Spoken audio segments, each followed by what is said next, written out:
Girlfriend ko po.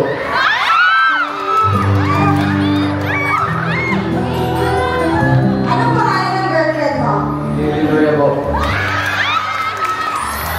May. Sino to? Totoo.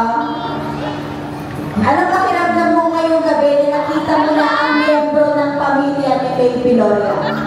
Masaya po. Ano ang gagawin mo sa napapanalunan mong 1,000? Pambili po ng bagong gamit. Bakit gamit?